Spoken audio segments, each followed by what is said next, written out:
Ok. ¿Qué más pueden decir de esclerosis múltiple? Enfermedad autoinmune. Más alto. Enfermedad autoinmune. ¿A quiénes afectan? ¿Hombres o mujeres? Bien, pues ustedes, ¿no? Ya. ¿Cuáles son los exámenes que se deben pedir en esclerosis múltiple?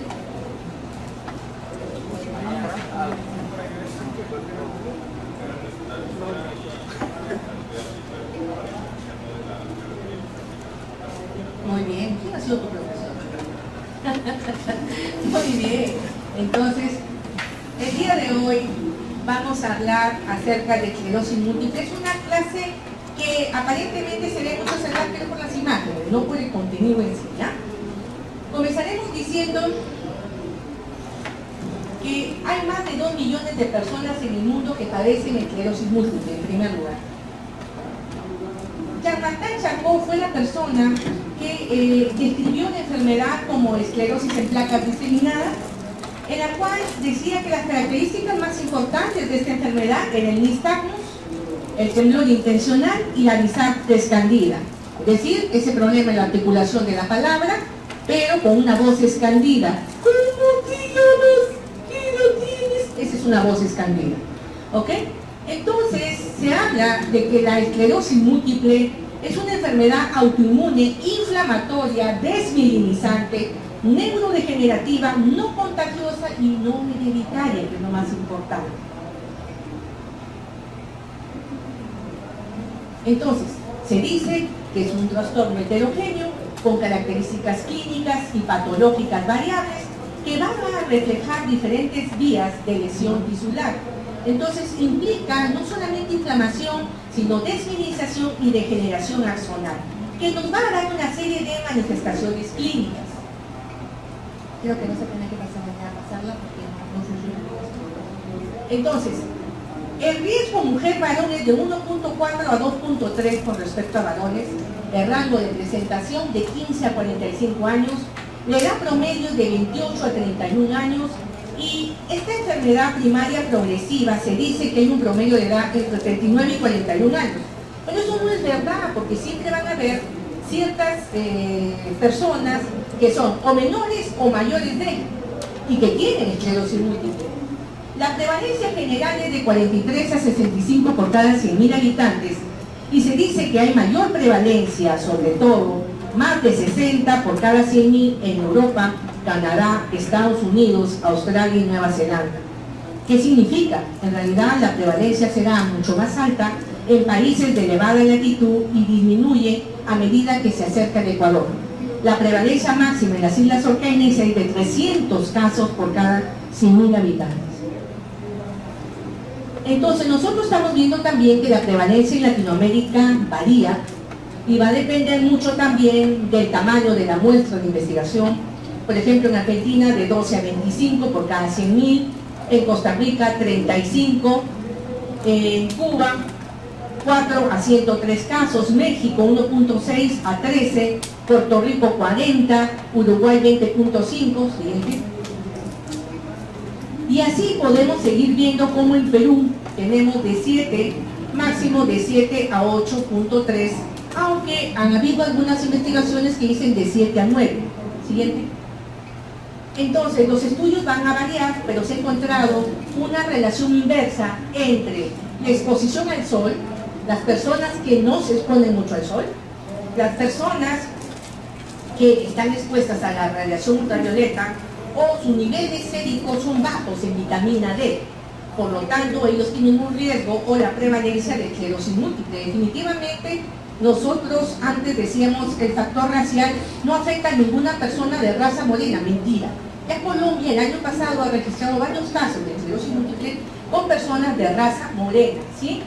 El riesgo de desarrollar esclerosis múltiple disminuye significativamente, sobre todo en las mujeres, cuando toman sus 400 unidades internacionales por día de vitamina D. Y esto es importante, o sea, si bien es cierto, acá como que no se usa mucho, pero nosotros por lo menos en el servicio ya se comenzó a dar vitamina D y tenerla dentro del perfil para poder hacer los diagnósticos diferenciales. También se describe su asociación de esclerosis múltiple con el consumo de tabaco, y en países de elevada inmigración se ha podido constatar que si la inmigración se produce después de los 15 años de edad, el riesgo de padecer esclerosis múltiple es correspondiente al lugar de origen. En cambio, si la inmigración tiene lugar antes de esta edad, el riesgo corresponderá a la latitud del país de acogida. Entonces, ya se sabe que se hizo un mapa para ver cuáles eran los países que sufrían más de esclerosis múltiple y cuáles menos. Y nosotros nos podemos dar cuenta que por lo menos en Latinoamérica tenemos los más bajos porcentajes. Siguiente. Sin embargo, luego también hemos visto que hay una buena cantidad de zonas a nivel internacional que todavía falta estudiar. Siguiente. Entonces, en el Perú, Darwin Vizcarra, un médico neurólogo de Cayetano Heredia, hizo un estudio piloto en la Clínica San Felipe junto con los pacientes que tenía en el Hospital Cayetano. Y entonces sacó las siguientes conclusiones, que sí, efectivamente, era predominio de sexo femenino, de 7 a 9 de cada 100.000 habitantes, y que el inicio de los síntomas, por lo menos en nuestro país, está de 31 años, 5 meses. Y si bien es cierto, existen diferentes tipos de esclerosis múltiple, podemos decir que la presentación clínica, la más frecuente es la recurrente remitente, en 49.1%, seguida por la esclerosis múltiple primaria progresiva, con un 20%, secundaria progresiva con 12.7%, la recurrente progresiva 12.7%, y el síndrome clínico aislado, que antes no se le prestaba mucha atención, 5.5%. Entonces observó el objetivo, por si acaso, de la clase de hoy. Ustedes esta información la pueden conseguir también en internet, en las revistas, en los libros. Entonces, ¿cuál será el logro de la clase de hoy? Es que por lo menos ustedes sepan distinguir en las placas, ¿ok? En la resonancia magnética, ir a la búsqueda de estas placas semiovales que se encuentran en la región periventricular en un 70% de casos, en el tronco cerebral 19% de casos, y en el cerebelo 7.4% de casos. ¿Cuál es la sintomatología más frecuente? Podemos decir que, si bien es cierto, se destacan los problemas sensitivos, ¿okay? Los problemas motores en un inicio son los problemas específicamente ocular. La neuritis óptica es con la cual debuta, seguida de problemas motores, problemas sensitivos, compromiso de pares craneales, en algunos casos cursa con vértigo, ¿okay? Compromiso cerebeloso, esfínteres, ataxia, fatiga, compromiso de funciones superiores solamente un 3%, disfagia, tremor, en algunos casos convulsiones. Pero podemos decir que conforme va evolucionando la enfermedad, ya no es la neuritis óptica lo que más se va a evidenciar, sino los compromisos sensitivos y los compromisos motores, seguidos de alteraciones cerebelosas, esfinterianas y la fatiga. Cuando hablamos de la inmunopatología, todo el mundo se pregunta ¿y por qué fue? Lamentablemente tenemos que tener en cuenta que existen factores genéticos y factores ambientales que pueden llevar a que se dé una proliferación y activación de estos linfocitos, ¿no? Y lamentablemente va a permitir que esto entre a la circulación de las células autorreactivas, específicamente los linfocitos T, y que estas células linfocitos T migren a través de la barrera la barrera encefálica, y entonces me produce luego, tiempo después, una respuesta inmune, ya sea produciendo lesiones inflamatorias o permitiendo, dejando un proceso de desminimización con una pérdida axonal, ¿ok? Porque al final los axones se desaparecen. Entonces, la teoría más ampliamente aceptada de esta esclerosis múltiple comienza con un trastorno inflamatorio justamente mediado por los linfocitos autorreactivos, ¿ok? La enfermedad entonces está dominada por la activación de las microglías y la neurodegeneración crónica.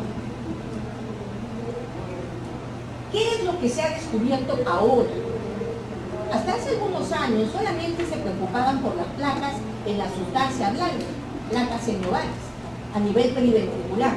Pero después se han dado cuenta que también ha comenzado a evidenciarse que hay una atrofia de la corteza cerebral y que hay placas, estas placas focales de desminimización me van a llevar no solamente a específicamente la pérdida de axones, sino también me están llevando a pensar que hay una serie de infiltrados inflamatorios. Estos infiltrados inflamatorios en el cerebro, más el infiltrado inflamatorio que se puede encontrar en las meninges, la desmineralización ya no solamente a nivel de la sustancia blanca, sino también a nivel de la corteza cerebral, me llevan a decir de que hay un compromiso cognitivo, es decir, hay un compromiso de las funciones superiores de este tipo de pacientes. Esto que también se ha encontrado ya en los últimos años. Bueno, se le prestaba mucha atención a lo que era solamente la distribución de las placas, pero no le prestaban atención a la microcirculación venosa.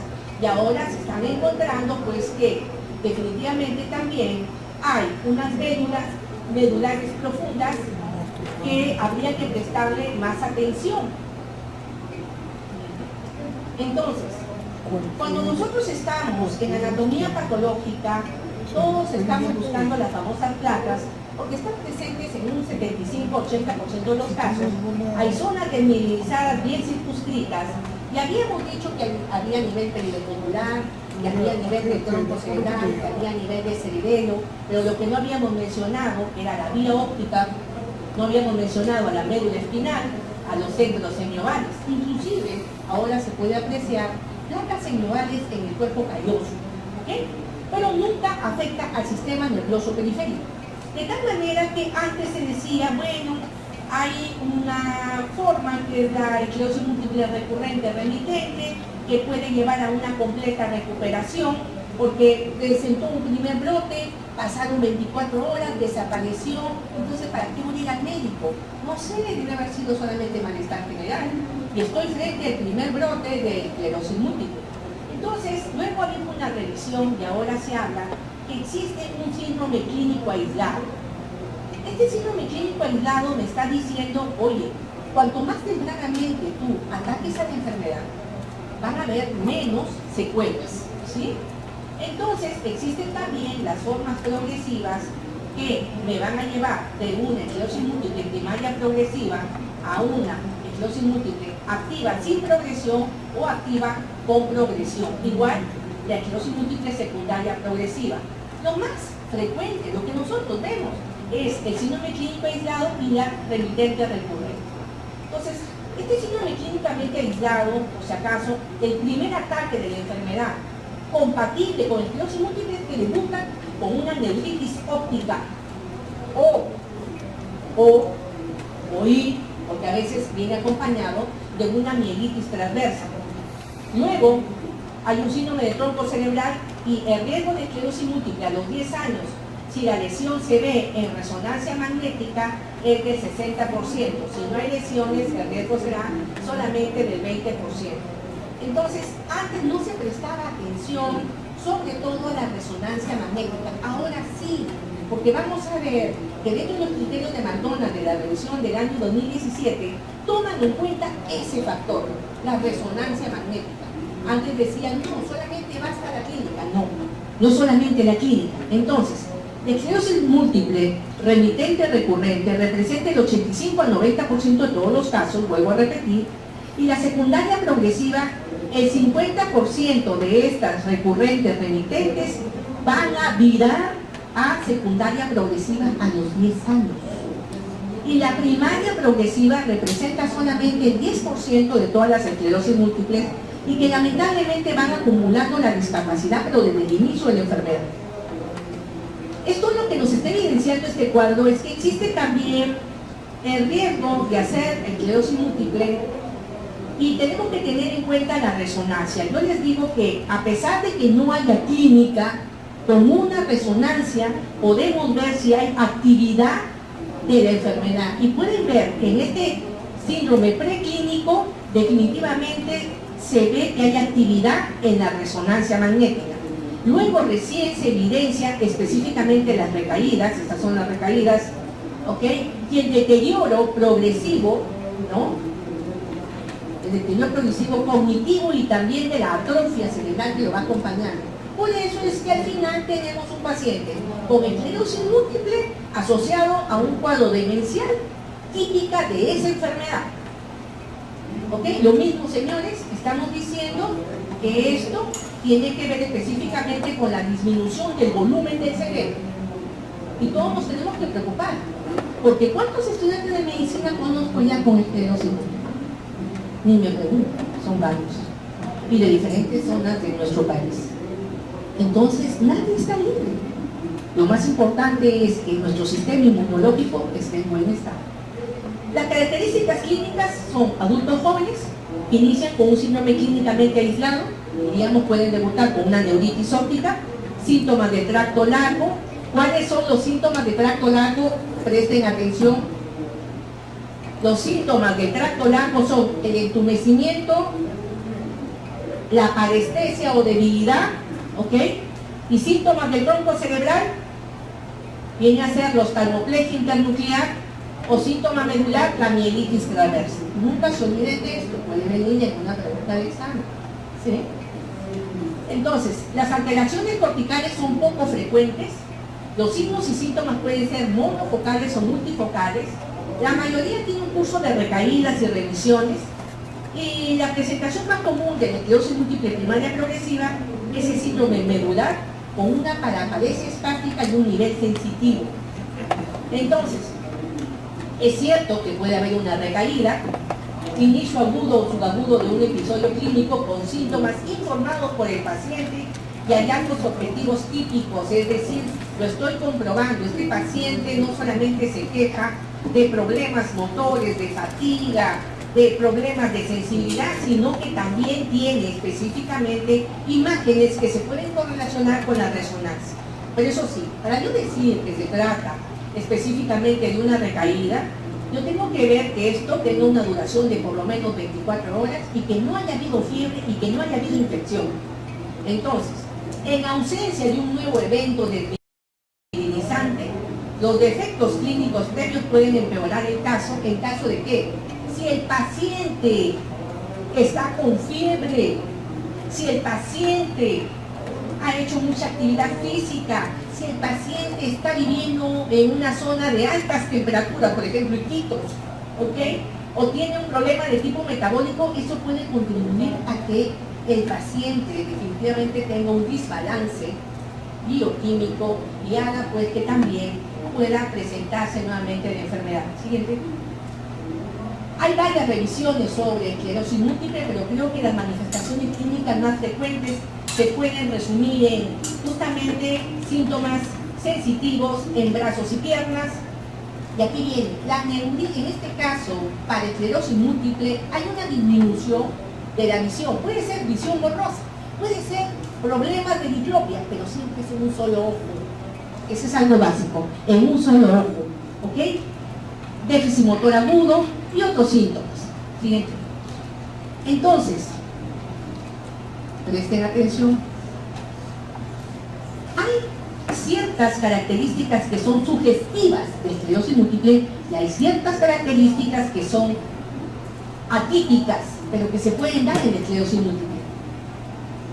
Entonces decimos, las características sugestivas, ¿no? Recaídas, revisiones, a veces se puede dar en el rango de 15 a 50 años, siempre la neuritis óptica y el signo de Lermite. ¿Cuál es el signo de Lermite? ¿Ustedes ya lo sabían?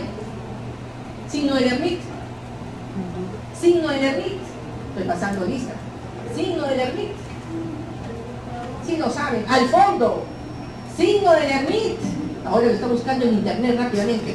Ok, solamente consiste en que le agachas el cuello al paciente. Nada más. Y el paciente siente como electricidad a lo largo de toda la columna hasta los miembros inferiores. Ese es el signo de Lermite, acuérdense. ¿Okay? Pero también hay un dato que generalmente se nos pasa porque no lo preguntamos. El paciente, si nosotros somos acuciosos, podemos preguntarle, ¿tiene adormecimiento en los pies? Sí. ¿Por dónde comenzó? Si te dice el dedo gordo del pie, es. Ese es otro dato que también nos ayuda para poder hacer diagnósticos diferenciales, ¿ok? Problemas de adormecimiento en el dedo gordo del pie. Además dice oftalmoplegia internuclear, fatiga y signo de Utov, el fenómeno de Utov. ¿Ese sí lo saben o no? que decaíste. El signo de UTOF no es otra cosa, por ejemplo, las personas que están expuestas a altas temperaturas se van al baño sauna. Y cuando salen, gritan porque se desesperan porque están con amaurosis, no ven nada. Entonces, ¿qué me pasó? Y después, conforme va pasando el tiempo, desaparece y ya comienza a hablar. Entonces, el signo de UTOF, en realidad, en los peores casos sería el hecho de que termine con una amaurosis. Pero en la mayoría es, ustedes miren un foco por espacio unos 2 minutos, retiren la visión de ese foco y cuando ven acá, queda la lucecita, ¿verdad? Eso también se ve en este tipo de pacientes, salvo que no tiene ese estímulo, aparece solo. Pero el estímulo sería la alta temperatura, ¿sí? Entonces, esas son las características de esclerosis múltiple sugestiva. Y otra cosa ya vienen a ser las características de esclerosis múltiple atípica, donde sí, efectivamente, va a haber una progresión de la enfermedad y aparece un nuevo dato. Antes decíamos que era entre los 15 años y los 50. Y aquí, en los casos atípicos, estamos refiriendo casos de 10 años de edad. ¿Ok? Y esto me hace recordar mucho a los criterios radiológicos, ¿no? No solamente los criterios de Patty, sino los criterios de Facekas. ¿Ok? Entonces, también vemos que a veces debuta no con lo común, sino con una fascia, con una praxia. Alexia, ¿qué es alexia? Dificultad para la lectura, ¿ok? Negligencia, rigidez, distonías. Pueden debutar con convulsiones, ¿ok? Demencia temprana.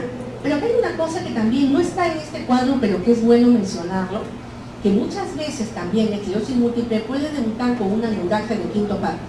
Y cuando llega la emergencia estamos tratando la neuralgia y adiós.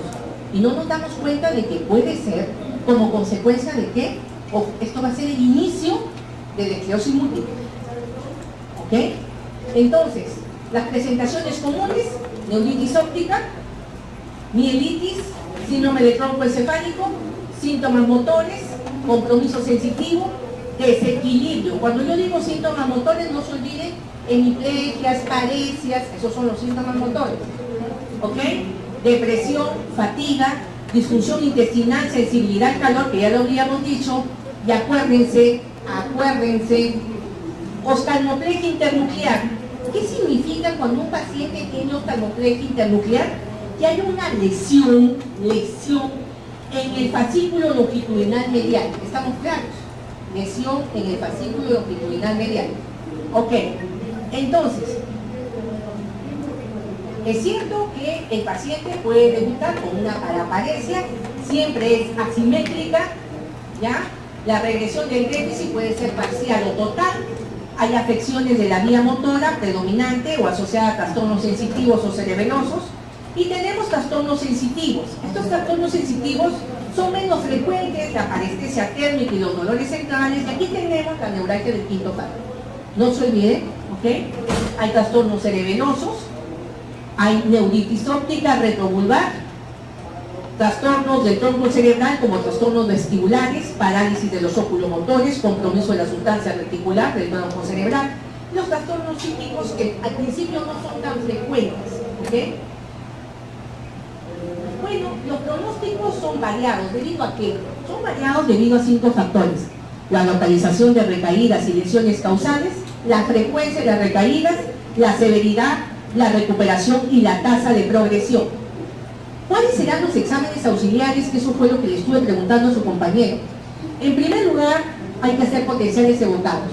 Sí, pero los potenciales evocados hay visuales, hay auditivos, hay somatosensoriales.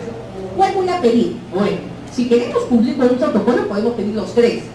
Pero, si el paciente no tiene plata, escojan potenciales evocados visuales. ¿Ok? Entonces, los potenciales evocados visuales son patológicos entre el 50 al 90% de los casos. ¿Ok? Los evocados auditivos hasta un 55% de casos y los somatosensoriales 50%. Hay que hacer sí o sí una punción lumbar. ¿Y qué es lo que vamos a pedir? Vamos a pedir bandas oligoclonales que de hecho se van a encontrar aumentadas y el inmunoglobulina G también. ¿Ok? La resonancia magnética es mandatoria, todo puede faltar, menos función lumbar y resonancia magnética. Esas son dos cosas que sí o sí tienen que tener. Entonces, se dice, hay criterios simplificados de Swanton y es una evidencia paraclínica de diseminación en el espacio, ¿ok?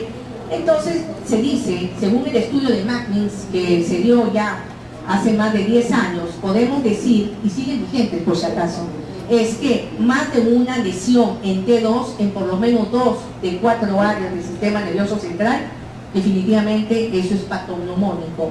De tal manera que pueden haber las placas a nivel periventricular, a nivel yuxtacortical, a nivel infratentorial, a nivel de médula espinal. Con que se encuentren en 2 regiones, definitivamente diríamos que sí hay una diseminación en el espacio. Entonces, todo el mundo ya sabía lo periventricular, lo de la médula espinal. Y aquí hay un dato que también es importante, ¿no? En la médula espinal generalmente se ve a nivel cervical, torácico o lumbar, ¿ok? Siempre en T2. Lo nuevo, lo que salió últimamente fue que había a nivel yuxtacortical, es decir, una zona que colinda con la corteza y que no está separada de la sustancia blanca, ¿ok? Entonces, estas imágenes en T2 axiales, ¿ok? Con una sola imagen flare sagital, muestran numerosas lesiones redondas, ¿ok? En el centro, no solamente en el centro singular, sino también en la sustancia blanca periventricular. Miren. ¿Ok? Entonces, lo que ustedes tienen que ver siempre es, vayan en el sagital, busquen el cuerpo calloso, no hay pierde. Y sienten más en la parte anterior o si no en la región subependimaria, de abajo, ahí. Y mucho cuidado porque a veces hay falsos positivos, falsos negativos, porque como no sabemos, podemos confundirlo. Pero ¿con qué debemos estar siempre haciendo un paralelo? Con todos los problemas de tipo vascular que también tienen esta misma distribución y los podemos estar haciendo pasar como infartos. Y no son infartos, son placas semiovales. ¿Ok? Por eso hay 2 criterios radiológicos. Los criterios de Schumacher y los criterios de Patty. Finalmente, Patty es el que más ha ganado, ¿no? Difusión. Y bueno, sus placas son de 0 a 3 milímetros, mientras que Schumacher considera de 0 a 6 milímetros. Y Schumacher considera la enfermedad a partir de los 10 años. Aquí miren, en esta secuencia transversal, fast flare, en pacientes con esclerosis múltiple clínicamente definida, se observan estas lesiones periventriculares, ¿ok? Sí, pero acuérdense una cosa, no basta con que yo pida una resonancia magnética, tengo que pedir específicamente con flare, ¿sí? Ya. ¿Qué más podemos ver? Aquí también podemos apreciar, esto no está como una placa, sino como si fuera un cordoncito que acompaña acá justamente a estas pequeñas circunvoluciones. Y eso es una placa semioval. Y ahora en U, como le quieran llamar ustedes, ¿ok? Son las fibras en U. Y lamentablemente esas son las lesiones yuxtacorticales que ahora ya se definen y que le prestan mucha atención. Siguiente. Localización, justamente la característica, por eso les digo, fíjense mucho en el corte sagital, cómo están las placas distribuidas a nivel, no solamente del cuerpo calloso, sino del cingulum, ¿sí? Miren ustedes también a nivel del nervio óptico, acá, miren esta distribución, ¿ok? Sí, tenemos que tener mucho cuidado, ¿no? Miren en el puente, en los pedúnculos cerebelosos, los dedos de Dawson. Los dedos de Dawson es característico. Ustedes pidan una resonancia y si encuentran algo así a la altura del cuerpo calloso, pidan un close-up, un acercamiento para que vean cómo se ve. ¿Ok? Esta es una imagen en flare también que muestra los dedos característicos de hiperseñales, ¿ok? En resonancia magnética, que son perpendiculares, o sea, paraditos, perpendicularmente a la superficie ependimal. Ahora, se está hablando de un signo temprano en resonancia magnética que tiene que ver el signo del punto tablero. Están en la parte de abajo, en la región subependimal. Punto tablero le llaman a este signo y se dice que podríamos decir que cuando veamos un paciente que tiene un desarrollo temprano de estas lesiones suprapendimales en el cuerpo calloso, definitivamente estamos hablando de un hallazgo sensible temprano de esclerosis múltiple. Siguiente. Aquí, esto es aleccionador. ¿Cuánta gente, cuántos médicos en Estados Unidos tienen millonarias demandas de más de $1 millón, $2 millones, de pacientes que han tenido esclerosis múltiple y que han sido tratados y han recibido quimioterapia porque pensaban que era un tumor cerebral? Hasta que por ahí a alguien se le prende la linterna y dice, bueno, sí, efectivamente, oye, esto no es un tumor, esto es una esclerosis múltiple. Entonces, ¿cómo podemos diferenciarlas? Señores, es un semianillo, no es un anillo completo, si se dan cuenta. ¿Okay? Esta es una forma, captación incompleta del borde, ¿no? Se ha descrito clásicamente en asociación con lesiones de mielinsantes tumefactiles. ¿Qué más podemos apreciar? En médula. En médula. La afectación del nervio óptico. Miren este nervio óptico y miren el patológico. ¿Okay? Entonces, desde ese punto de vista, para poder eliminar la grasa y poder ver mejor el nervio óptico, que es bien difícil, porque a veces pedimos resonancia magnética cerebral, que dicho sea de paso se ve algo en el nervio óptico, pero me dice, oye, ¿por qué no pediste mejor con incidencia netamente orbitaria? Pero ya son todas resonancias. Entonces, se pide el STIR, un STIR coronal, muestra en este caso una hiperintensidad en el nervio óptico izquierdo y vaina del nervio circundante consistente en cambios inflamatorios. ¿Okay? Entonces, si en esclerosis múltiple la causa más común de neuritis óptica, nosotros tendríamos que siempre estar pendientes del nervio óptico. Pero también hay otra cosa, no basta también con la resonancia magnética y con una incidencia orbitaria, sino que también es importante pedir una tomografía de coherencia óptica, nunca se olvide. Entonces, los criterios de McDonald ya se sabe que hay diseminación en el espacio, pero también diseminación en el tiempo, es decir, el desarrollo o la aparición de nuevas lesiones del sistema nervioso a lo largo del tiempo. Puede demostrarse mediante la presencia simultánea de lesiones que captan o no gadolinium en cualquier momento. Nuevas lesiones hiperintensas en T2 o captadoras de gadolinium en la resonancia magnética de control con referencia a una exploración basal. Esto es importante para poder ver el avance de la enfermedad.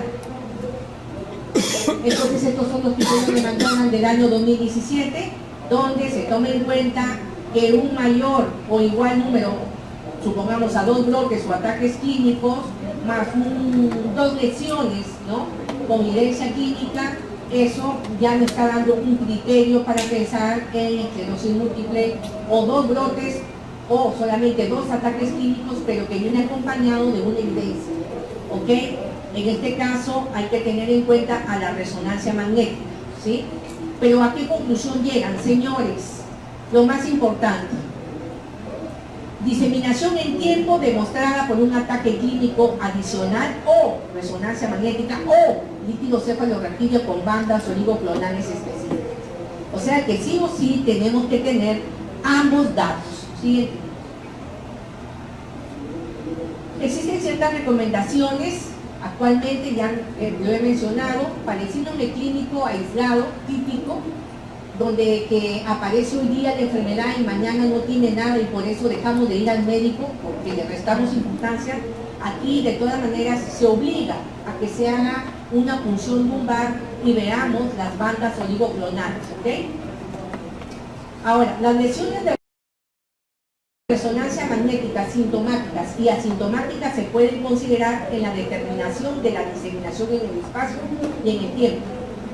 ¿Qué más? En el momento del diagnóstico se debe especificar el curso de la enfermedad provisional. ¿Es recurrente realmente? ¿Es progresivo primario o es secundario progresivo? Para eso nosotros tenemos los criterios y comenzamos a leer detenidamente y hacer una buena historia clínica. ¿Sí? Entonces, en los estudios de síndrome clínico aislado hay que tener en cuenta que a veces los hallazgos objetivos que reflejan un evento desmielinizante o multifocal se desarrollan en forma aguda o subaguda y esto dura solamente menos de 24 horas, con o sin recuperación. Entonces tenemos que tener en cuenta el ataque y al instante, aunque sea una resonancia magnética. Siguiente.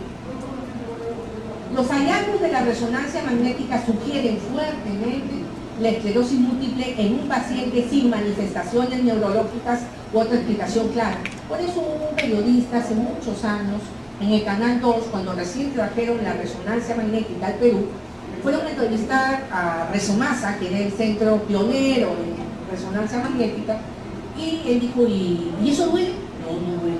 Entonces, ¿yo puedo hacer un examen? Sí, pase usted. Y entonces cuando salió, ¿y te encontraron algún tumor? Y todos se quedaron caídos, porque le acababan de diagnosticar esclerosis múltiple, pero sin manifestaciones clínicas. A raíz de eso, este joven, este periodista, tuvo un tratamiento, tenía un seguro que le permitía consumir los interferones, ¿sí? Pero el Canal 2 fue expropiado en un momento y eso lo trajo abajo y esa lesión, porque no pudo mantener el tratamiento para la enfermedad. Okay. Entonces, estos son los criterios en esclerosis múltiple primaria progresiva: 1 año de progresión de la enfermedad, más 2 de los siguientes criterios: 1 o más lesiones hiperintensas en T2, características de esclerosis múltiple, en 1 o más regiones del cerebro, ya las hemos mencionado, o 2 o más lesiones hiperintensas en médula espinal, bandas oligoclonales presentes en el líquido cefalorraquídeo. ¿Ok? Solamente establecer el diagnóstico diferencial, en este caso con las enfermedades cerebrovasculares, decir que cuando nosotros veamos esas hiperseñales en fibras en U, eso es común en la esclerosis múltiple, pero es poco frecuente en un problema de tipo vascular. Los infartos generalmente son subcorticales y aquí muy pocas veces se pueden ver infartos. ¿Okay? ¿Qué es lo más frecuente? Bueno, en los núcleos basales es infrecuente, sin embargo acá en las vasculares sí es típico. ¿Qué más es la captación de contraste? Captan contraste, ¿ok? En esclerosis múltiple, los dedos de Doso es típico en la esclerosis múltiple y la distribución generalmente en la esclerosis múltiple en las placas son simétricas y son difusas. Siguiente. Este es un corte coronal que ustedes pueden ver claramente las placas, ¿sí? En el tronco, en todo está. Siguiente. Igual acá. En un flare y en T2. Siguiente.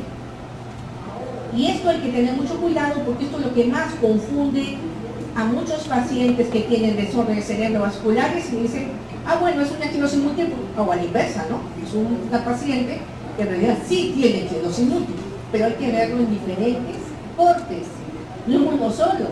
Entonces, miren acá, siempre más la parte anterior del cuerpo calloso.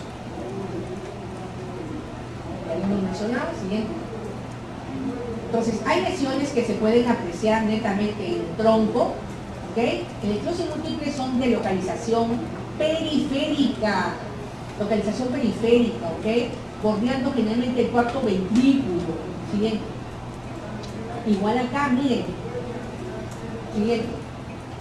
Entonces, las lesiones en sustancia blanca son las que están aquí en amarillo, son no específicas y pueden verse en múltiples enfermedades, ¿ok? Entonces nosotros tenemos que ver el lóbulo temporal, se puede ver acá, yusta cortical en verde, cuerpo calloso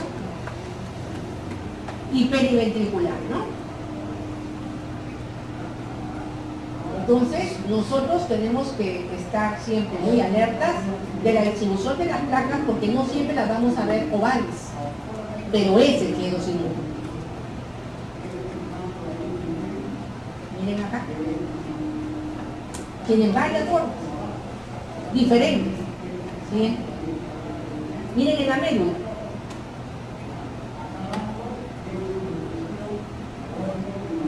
retroceden un momentito para que vean esta médula, arrozariana,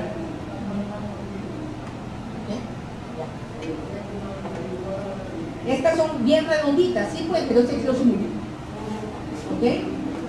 Miren esta, no parece oval, es esclerosis múltiple. O sea que no siempre es como dice el libro. Bien.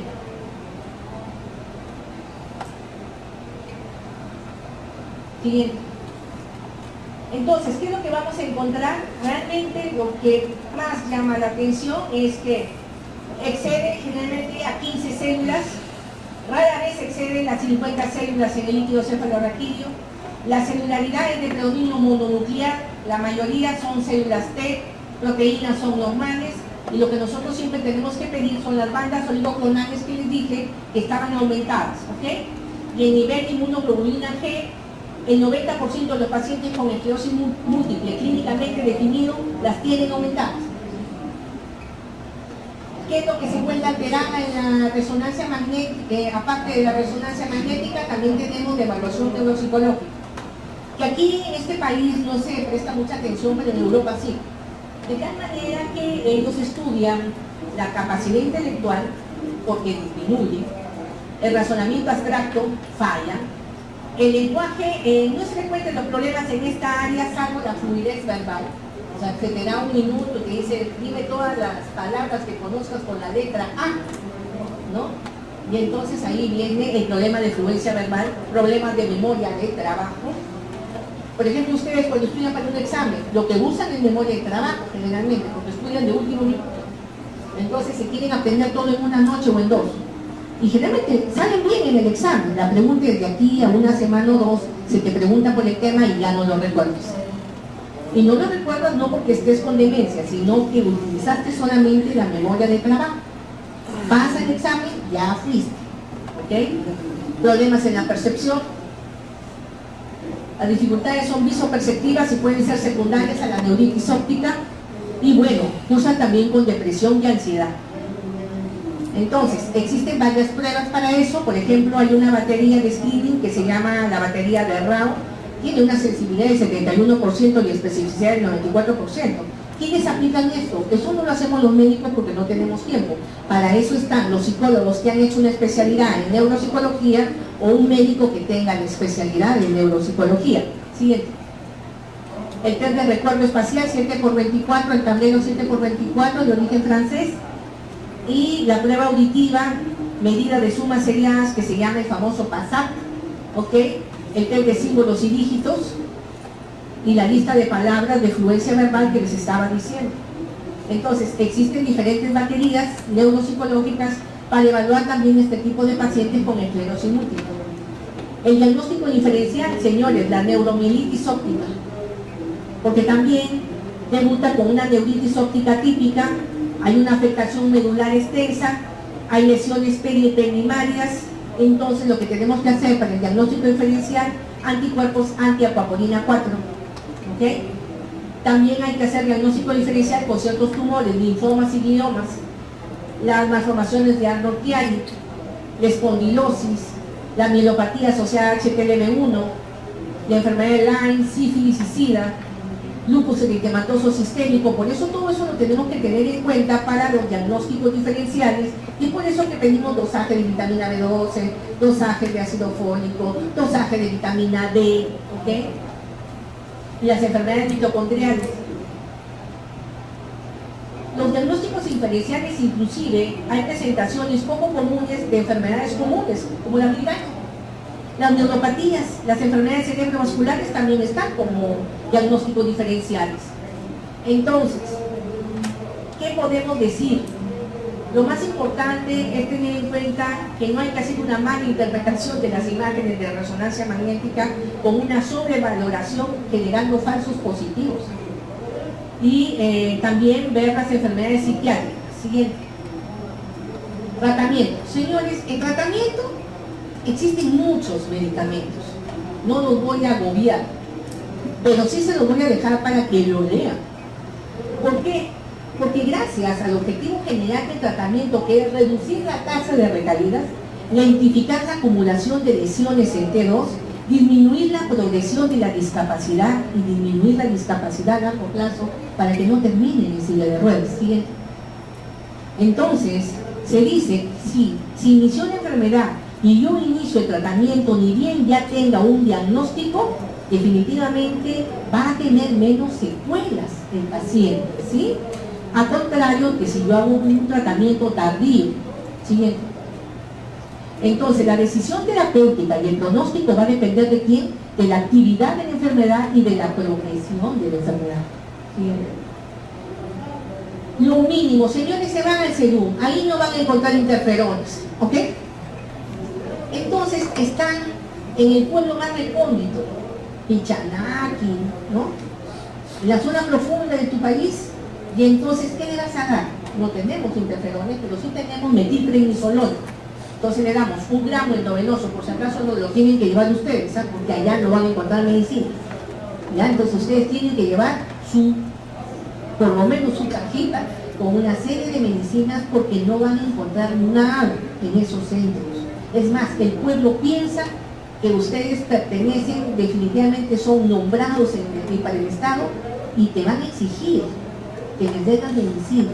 Entonces ustedes siempre tienen que aclarar que las medicinas que ustedes están llevando son de su propio recurso, para que ellos piensen bien antes de hacer cosas, tirar piedras, cerrar la posta, ¿no? Es bastante común. Entonces, la metilprednisolona van a dar 1 gramo endovenoso, dice la teoría de 3 a 7 días, mentira, se debe dar todos los 5 días, por lo menos 5 días sí o sí. ¿Ok? Administrar 500 centímetros cúbicos de cloruro de sodio al 9 por 1000 en 2 horas. ¿Ya? Endovenoso lento. No se recomienda un descenso progresivo si el curso de esta metilprednisolona lo voy a dar por 1 o 2 días, no vale la pena. Si se da, se interna el paciente por 5 días y le vamos a dar 1 gramo endovenoso. ¿Ok?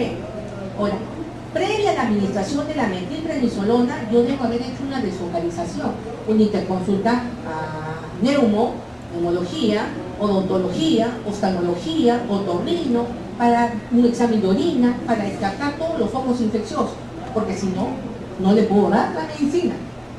Administrar aparte omeprazol 40 miligramos por día, control de su glucosa.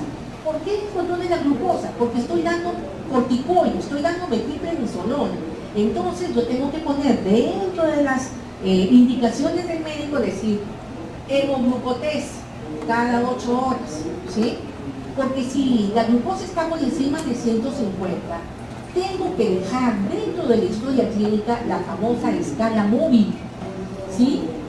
Cuando el paciente tiene 950, más de 150 miligramos en glucosa, yo ya tengo que dejarle por lo menos, ojo, 2 unidades, ¿sí? ¿De qué? De insulina cristalina. Ahora, si va de 200 a 250, ya son 3 unidades. Más de 250, ya son 4 unidades. Por eso es importante tener en cuenta el control de la glucosa, monitorear la presión arterial. ¿Qué pasa si después de 5 días el paciente te dice que no siente ninguna mejoría? Aparte de tu frustración personal y tu ego golpeado, no hagan nada, agarren, llamen al laboratorio y coordinen qué es lo que se debe hacer, una plasmaféresis, ¿ok? No la van a encontrar en Pichanaki, ¿ok? O sea que tienen que hacer una transferencia. ¿Por qué? Porque de por medio está la visión. Si no actuó, si no mejoró con la metilprednisolona, no hay nada que hacer. Deriven ese paciente para, aunque sea, se haga una plasmaféresis donde sí se pueden ver efectos positivos, ¿okay? Cuando no funciona la metilprednisolona. Pero acuérdense que la plasmaféresis es muy barata. Se van a tener que usar por lo menos 10 bolsitas de plasma en cada sesión, y eso se hace interdiario, por lo menos son 5. ¿Okay? Esa es la plasmaféresis. Por eso se dice, se usa ante la falta de respuesta de metilprednisolona. A largo plazo, el objetivo es intentar disminuir el número de bloques, las secuelas y la progresión de la incapacidad. ¿Con qué? Con tratamiento inmunomodulador. Entonces ya se sabe que las células Helper tipo 1, ¿okay?, pueden llevar a un buen pronóstico y tienen una buena respuesta con interferones de acetato de glatiramina. Mientras que las células Helper 17 me llevan, si se encuentra mayor número de células, en este caso en los pacientes con células Helper 17, la cédula 17, definitivamente tiene un mal pronóstico de refractario al interferón y el acetato de platinamelo, y no vale la pena que si están en Lima estén haciéndole gastar al paciente, porque esto no le va a hacer efecto. Entonces hay que controlar siempre la atrofia cerebral con factores que actúen a ese nivel para prevenir la discapacidad futura. No voy a esperar a que el paciente tenga una atrofia total para recién actuar. Siguiente. Entonces hay la terapéutica inmunomoduladora, y ahí es donde nosotros tenemos que actuar. Siguiente. Y esto es solamente parte de la historia para que sepan la cantidad de medicamentos que han surgido a lo largo de todos estos años.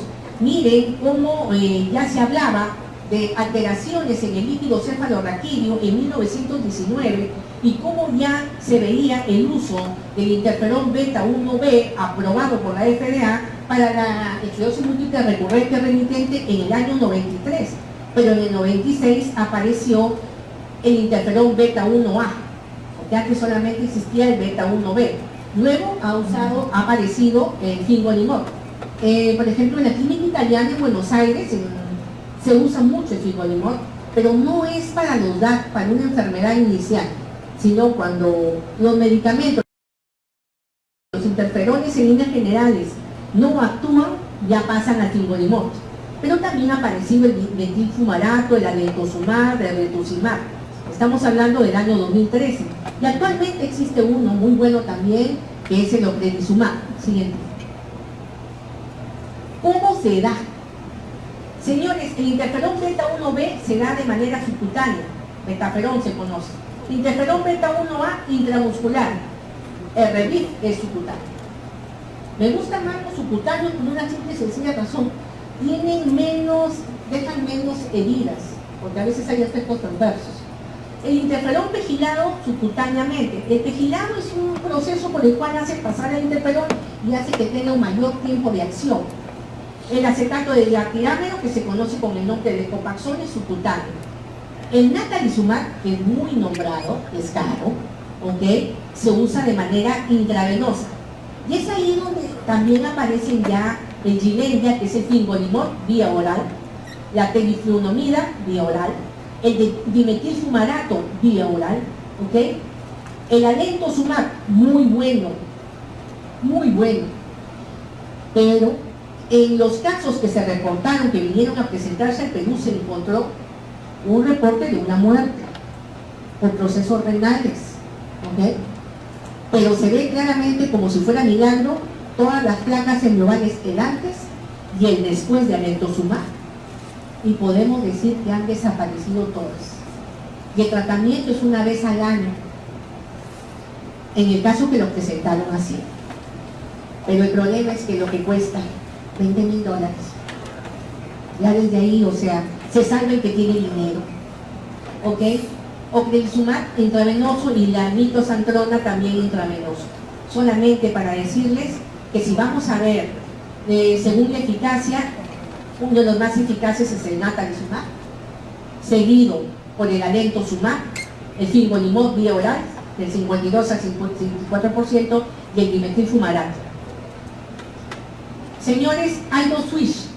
Cuando un medicamento no funciona, o sea, hay una falta de eficacia, se puede pasar a otro medicamento de eficacia mayor.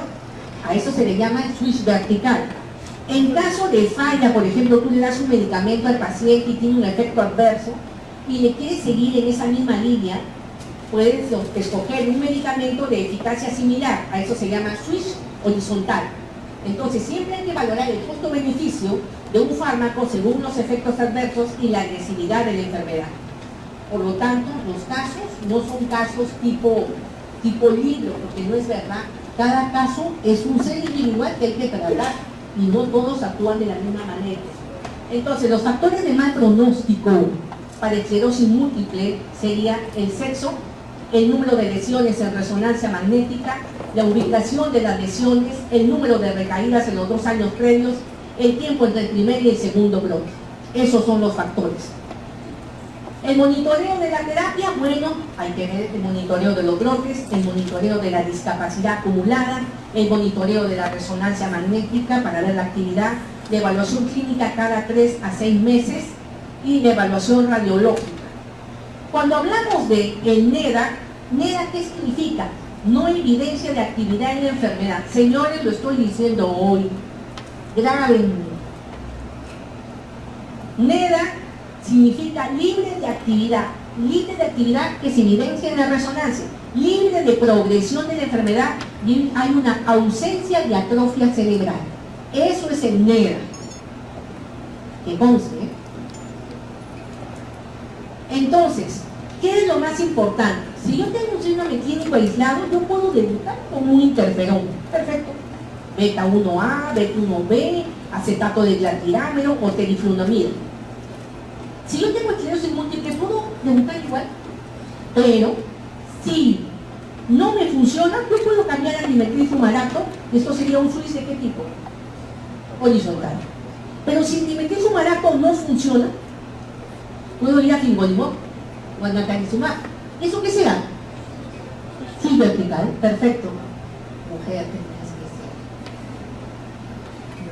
dentro del contexto para elecciones del fármaco, en líneas generales hay que valorar los efectos adversos. Pasa, hay un dato importante aquí que les quiero dar para terminar. Pasa, por favor. Cuando hablamos de los interferones, lo importante es que revierte la disrupción de la barrera hematoencefálica y altera la expresión de una serie de citoquinas. Aquí les dejo las dosis. Yo no les pienso tomar en el examen ninguna dosis, porque en realidad es amplia. Cuando hablamos de esclerosis múltiple tengo para hablar 2 horas. Entonces, lo único que sí quiero que aprendan es, por lo menos, lo que no se debe dar. Siguiente. Pasa, el efecto adverso del interferón beta son síntomas pseudogripales, por ahí una reacción cutánea en el sitio de la inyección, te puede dar leucopenia o alteraciones hepáticas o enfermedades tiroideas, cefaleas. Siguiente. El acetato de glatiramero. Nunca se olviden de esto. ¿Por qué es importante este acetato de glatiramero? Porque definitivamente inhibe a los receptores TOL de las células presentadoras de antígeno y al gen 88. Ambos son importantes para el desarrollo de las células helper 1 y helper 17. ¿Qué es lo importante de este acetato de glatiramero? Es el único medicamento que puede recibir una persona cuando está embarazada. En primer lugar, lo que se tiene que hacer con un paciente es que si se le va a dar tratamiento, prohibido embarazarse. Pero supongamos, como ya me ha sucedido, estoy embarazada, doctora, lo único que queda es el acetato de glatiramero. Siguiente. ¿Ok? Es el más seguro durante el embarazo. Acetato de glatiramero.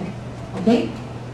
Pero también tiene efectos colaterales, ¿no? Reacciones sistémicas transitorias, luego de la inyección, dolor en el pecho, rumor, disnea, palpitaciones o ansiedad. Siguiente, la teriflunomida. Interfiere con la síntesis de nuevo de pirimidinas, ahorrando la vía de salvamento mediante la inhibición de la enzima mitocondrial dihidroorotato, deshidrogenasa. Esto tiene el efecto de bloquear la replicación celular en células que se dividen rápidamente. ¿Cuál es el efecto colateral de la teriflunomida? Teratogenicidad. Así que nunca deben dar este medicamento porque es teratogénico, sobre todo en mujeres embarazadas. ¿Ok? Entonces está contraindicada para las mujeres embarazadas o personas que intentan concebir. Mujeres en edad fértil deben tener una prueba de embarazo negativa antes de comenzar el medicamento. También se encuentra en el semen. La teriflunomida puede permanecer en el suelo durante máximo 2 años. Siguiente. El fingolimod, que es importante porque se da por vía oral, no permite entonces de que se activen las células. Siguiente. Y se ha hecho una serie de ensayos donde se ha probado cuál es la dosis más indicada de fingolimod. Dosis de 0.5, dosis de 1.5 versus un grupo control, y se encontró que la tasa de recaída anual se redujo significativamente en los grupos de fingolimod de dosis altas y bajas en comparación con el grupo de interferón beta 1A. Las medidas de resonancia magnética también favorecieron el fingolimod. La progresión de la discapacidad fue poco frecuente en los 3 grupos. ¿Sí? Los efectos adversos. Infección por herpes zóster, grave. Hubo un caso reportado de leucoencefalopatía multifocal progresiva, ¿ok? Y un caso de probable leucoencefalopatía multifocal progresiva, meningoencefalitis, y por eso, antes de dar fingolimod vía oral, hay que hacer un hemograma completo, electrocardiograma, evaluación por el oftalmólogo, ver si el paciente se ha vacunado últimamente para varicela. Entonces, por lo menos no se puede dar el fingolimod sino hasta un mes después de la vacunación. Y también tiene un efecto teratogénico. Hay que examinar la piel, no vaya a ser, hay que detectar lesiones precancerígenas. Siguiente. El natalizumab está indicada para esclerosis múltiple refractaria, tratamiento o esclerosis múltiple agresiva, especialmente los que son JC negativos. ¿Qué es JC? ¿El virus JC? Es un virus, vaya. Ok, entonces, ese es el natalizumab, que se da cada 4 semanas. Los efectos adversos, justamente cefalea, flushing, eritema, náuseas y vértigos. Fatigas, infección de tracto urinario, neumonías, faringitis. Siguiente. El aneltozumab. El aneltozumab, anticuerpo monoclonal humanizado dirigido justamente a estas proteínas 52 que se encuentran en los linfocitos y en los monocitos, ¿verdad? Siguiente. Siguiente. Lo más importante es saber de que se da por vía intravenosa a 12 miligramos al día durante 5 días. Eso es lo más importante. ¿Ok? Pero necesita siempre este tipo de medicamentos, aparte de que son caros, necesita siempre la monitorización. Por eso no se da de manera ambulatoria. Se tiene que quedar el paciente internado por lo menos unos 5 días. ¿Ok? Siguiente. El ocrelizumab. Siguiente. Ok. La dosis inicial es una infusión intravenosa de 300 miligramos. 2 semanas después viene la segunda infusión, igual. Y posteriormente se administra en perfusión intravenosa de 600 miligramos cada 6 meses. Y tiene muy buenos resultados, muy buenos resultados. Actualmente estamos con un paciente a la cual se le ha dado el ocrelizumab y le puedo decirle que su vida de este señor ha cambiado al 100%. ¿Okay? Las infusiones se deben retrasar si es que hay una infección activa. Hasta que la infección se resuelva no se puede dar este tipo de medicamento. Está contraindicado en casos de infección por hepatitis B. ¿Ok, señores? Entonces, si escribes te sentirás tan libre como si pudieras andar muy lejos. ¿Ok? Lo importante es que a pesar de que estamos en el siglo XXI, todavía la esclerosis múltiple es una enfermedad que no la conoce todo el mundo, ¿sí? Entonces, lo que han escrito estos pacientes con esclerosis múltiple es justamente este lema: la esclerosis múltiple no me frena. ¿No me frena para qué? Para aprender cosas nuevas. No me frena para seguir con mi vida. No me frena para estar y actuar con mis seres queridos. No me frena para pasar el tiempo libre con mi familia. Gracias, jóvenes.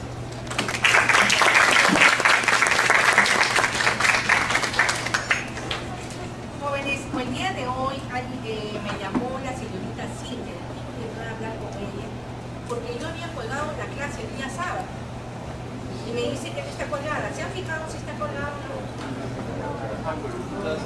Lo suben tarde.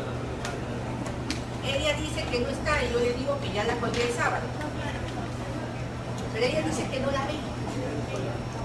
Entonces por eso decía, no, voy a ir de todas maneras a preguntar. Hay un montón de preguntas, 20 preguntas que son tipo caso clínico, uno que otro son para marcar una alternativa sin caso clínico. He hecho mucho hincapié, que conste para las personas que han venido a clase, he hecho mucho hincapié justamente en las posibles preguntas. La idea es de que lean. La idea no es jalarlos. Yo no creo que un profesor tilde de ser profesor quiera jalar a los alumnos. Lo que debe querer un profesor es que todos ustedes aprendan. Así que de todas maneras voy a agregar algunas nuevas preguntas que han salido de la clase de hoy. Esténse atentos, lean los efectos adversos de los tratamientos, no dosis, ¿okay? Pero sí los efectos adversos. Bueno, es un gusto estar con ustedes y gracias por haberme soportado. Hasta luego.